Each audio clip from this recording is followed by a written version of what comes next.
This episode of Casual Friday is brought to you by Audible. This is fine. You know, this is right? This is fine.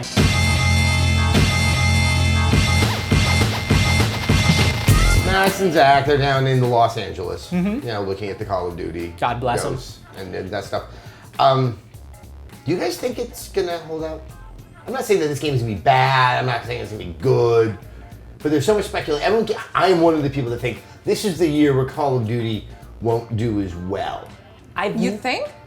You know, I'm not saying no, every year I say that, and then I'm proven wrong. Do you think it's because of the ghosts and like the fact that they? No. I just think that like at some point, like the is Kardashians. Call of Duty haunted? Yeah. It's a survival horror game now, Anthony. Give the program. I'm into it. I mean, Call of Duty, like the Kardashians, like a network that's ostensibly about video games, they will all come to an end at some point. And then Call of Duty seems to just buck that it just keeps on making more money and more money and more money. Here's the thing. I think we sort of feel, because we see, we talk games, we think about games, we're talking to people about games all the time. We hear the backlash, and every year there's a little bit more backlash about Call of Duty. There's a little more, it's the same thing every year. There's a little more like, I can't believe it. It's one of those things where it's beginning to be used in some circles as like an insult, like you play Call of Duty, that's what your taste in games is. It's like wearing Wrangler jeans back in 1987. But it's a very small bubble that we're in, right? Like that bubble doesn't include every single human being in the world, which is who buys Call of Duty. Yeah. Like everybody like even I have fun with Call of Duty. I'm not like a huge fan, but I can get down with some Call of Duty. Yeah. It's good. I mean, there are people who like to hate on everything. Terrible at Call of Duty. I'm worse. Yeah. I mean, you have to play a lot. Yeah, that's my biggest issue. Is not so much that there's something inherently wrong with the game, is that because so many people play it, and there of that many people, there are way too many good people that within hours suddenly, unless I'm playing with close friends, it's just not viable. Well, you look right here in the office, you look at Jackie. Jackie plays like, when a new one comes out, that's what she does, like 10 hours a day. And she's good at every map before I can even take the shrink wrap off of the game. Like, people are obsessed about it. And they do get really, really good. Like, watching a really good Call of Duty player is kind of impressive and fascinating. People who know how to, like, knife people. Yeah. Like, as an effective strategy within the game. I'm still trying to get the shoot people part down. It's almost like a club, right? That you can't be in because you're not dedicated or interested enough. But it's fun to hate on people who are in clubs. Is that where you think the sort of cap on it is going to be, or where they're going to hit critical mass and lower? Is that we can't be as good as these people are now, and there's no way to catch up? Is that or if tastes are going to change? I see a game like Titanfall. Yeah. Or, I was doing the Splinter Cell review and I was playing Spiders vs. Mercs, and I'm like, ooh, that really hit my sweet spot. Like, okay, will taste change? Hey, I want something different. It's like, I'm not saying that the Call of Duty is a pet rock, but things just have their moment, and then people want to move on to something else. But conventional wisdom would have said that would have already happened, and it just hasn't. It's funny. I think the new generation of consoles is going to revitalize it. I really do. I think things are waning, but I think just the fact that we're going to have new boxes with new technical limitations is going to get people interested in all kinds of franchises that they maybe have fallen a little out of love with. Yeah. Just to see what they look like now, Yeah. how they feel now, how they're different. And that may actually bring more interest into it over the next couple of years. Yeah. Well, look at Titanfall, right? That's like, it's a lot like Call of Duty, but people are so into it because they're taking measures to be able to actually introduce newcomers and not have them completely obliterated. And I don't know, it's like they're not buying so much into the like, oh, we're like military shooter, you know, like it's like it's not as clubby of a feel as Call of Duty is. But I think it's not as machismo. I mean, you're still playing a lot of games. Granted, like, it looks like that they're trying to. And granted, in Call of Duty Ghosts, the multiplayer, there's probably female characters that you can play with. But there's something about seeing mechs that just feels, strangely enough, a little more inclusive. It's nerdier, right? It's robots. It's robots. Right? I don't know anything about the military, but I know that nobody knows anything about robots. Yeah, exactly. once again, I love Call of Duty. I get what they're all about, but it's not a kind of fantasy I've ever had. I've never said I want to go to a poor country and shoot people. No. I have said I want to get in a mech and blow the shit out of it. But as time goes on, the fact that this is global military theater is being less noticed and less diminished, and it's being looked at more as a sports franchise. Yeah. Oh yeah. Like what's going on now is this is no longer a military sim like it is, but this is the same kind of person who buys this every year might be the same kind of person who buys the refresh of a sports franchise every year. Or just GTA to have when the it new comes out. Exactly. Like, they know the Well, but big signature games. GTA is not on like this yearly sports Well, No, it Madden, sim. FIFA, Yeah, all those exactly. games. Yeah. Exactly. And there are people who just buy consoles to be able to play those games. Like, there's a million people out there, probably more, who own an Xbox and have one game for it, and that's Call of Duty. Or I guess like 7 or 8. And what's maybe. interesting is that yearly schedule was really something that was only for sports games until Call of Duty. Like the fact that Call of Duty is a sports game, I think is just reflected in the fact that like this is a shooter where there is Yeah. a new one every year now, and the differences are marginal, but that's fine because if you're a competitive player, you want those stat changes. You want Exactly. those roster changes. See, what's funny is that doesn't explain Assassin's Creed because you can't say it's a sports game. Assassin's Creed probably has a few more subtle nuances from game to game than Call of Duty. But you're right. I mean, it is predominantly a multiplayer game, and those are the people who are going to be, you know, I guess sort of indirectly dictating what changes get made to the series. And people don't like change when it comes to Call of Duty. Like, that's what I've realized. Like, Yeah. people like, People look at the guy want who change, got except death they threats. don't. There's Look at the this- guy who got death threats for making the most minuscule change that The sniper rifle change, yeah. Yeah. There to was, some, yeah. there's this rubber band, right? And I think it's in all franchises, but especially in these competitive multiplayer ones where it's like, you have to update enough to make it worthwhile.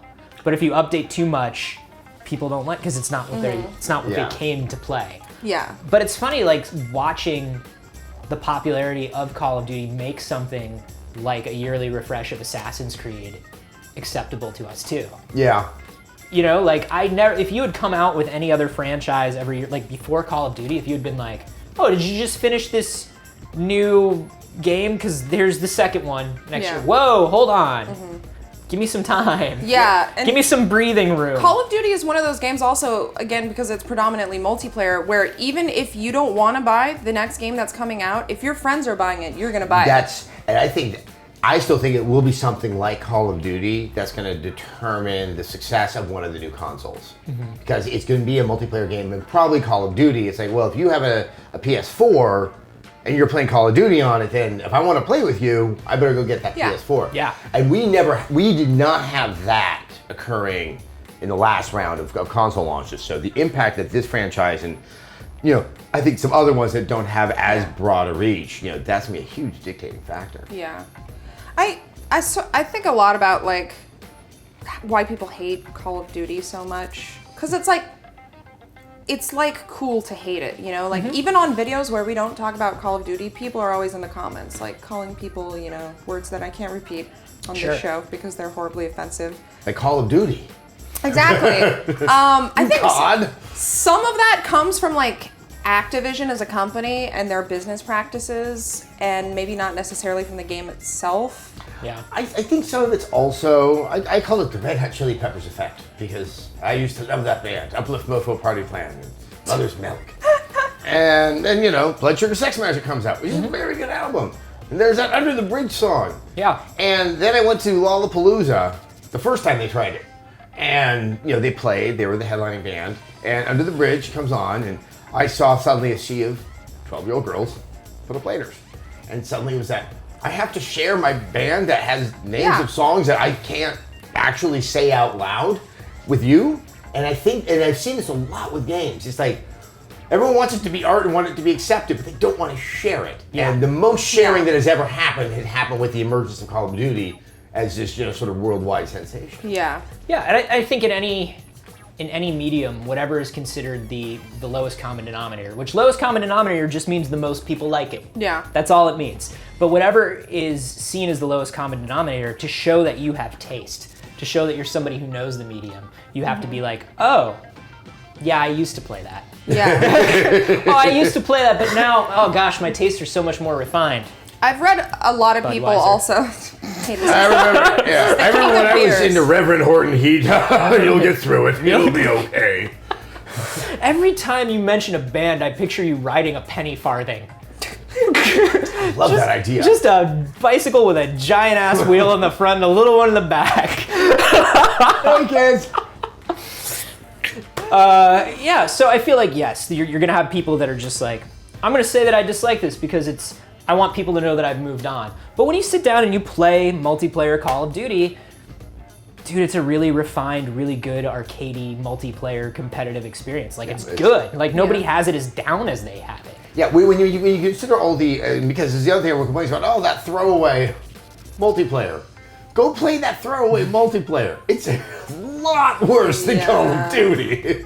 Yeah, I totally. think, I mean, people, another complaint that I've heard of a lot is people saying that, like, when they release games every year like this, it leaves less room for other games to be recognized. But again, I'm like, the people playing Call of Duty, like, hundreds of hours a year, we're not they weren't going to be buying yeah. whatever indie game is hot on Xbox Live this week. And in reality, you would think that coming out with that game every year would cause the sort of fatigue that we're talking about. Yeah. It would make people seek out other games because they'd be like, dude, I feel like I just bought a Call of Duty. But that's just not the grip that this game has on people. Yeah, and you can argue that it sort of fosters an environment of repetitiveness and lack of creativity, but at the same time, I feel like it encourages other developers to not be that way because you're not going to be able to compete with Call of I'm Duty. with you. Yeah. Why do another military shooter? Yes, there's Battlefield. That's Exactly. it. It's done. We're done. You're gonna have to come up with something else. Well, and I mean, I think the only real kind of valid argument that comes out of that is the same one that comes out of sports games once again, which is at what point do we stop doing the yearly retail package and have a company step back and go, okay, yearly update for the next 2 years. Yeah. That's what I find fascinating. $20, new maps, new everything. But here's what's crazy, mind-boggling, they still do the updates with the new maps and stuff. Yeah. Like, it's insane the amount of content that Well, they you make. have to keep all those people employed. Yeah. But what I find so interesting is the only reason that you do justify the yearly release is not the multiplayer, it's the single player. Because if you just release the new multiplayer, it should be digital. It should be something that doesn't have to happen every year, but every quarter. But it's the single player that I think, rightly in most people's minds, has been kind of waning. I mean, the first Call of Duty was a single player game. It was really, really good. The single player Call of Duty 2 was exquisite. And you know, look, the single player in the first Modern Warfare, Call of Duty 4, was really strong. But you know, that's what's, you know, Call of Duty, Modern Warfare 3, I mean, was just kind of like, okay, all right, that's okay. We can do that if you really want to. I mean, they're successful to a point now where they can't not have a single player in it. Right. Even if nobody plays it, like they can't fire half of their team, you know? Like, Well, I mean, they could just make more maps, but I think they have to figure out how do you make money on those maps. Yeah. And that it's almost like that. We created a situation where it's like you're supposed to come in for the single player and you stay around for the multiplayer, and it really has changed in certain cases where it's just like, no, you're here for the multiplayer, but they don't know how to sell that yet. It's fascinating. That was Shadowrun. You like Casual Friday, that's why you're here. So why not support the show and sign up for Audible? They have over 100,000 audiobooks and spoken word entertainment in every genre to be downloaded to your phone, your MP3 player, and played back anywhere, anytime. This week, after our Call of Duty discussion, I'm recommending a book that's a different take, a much different take on war. It's Dalton Trumbo's Johnny Got His Gun.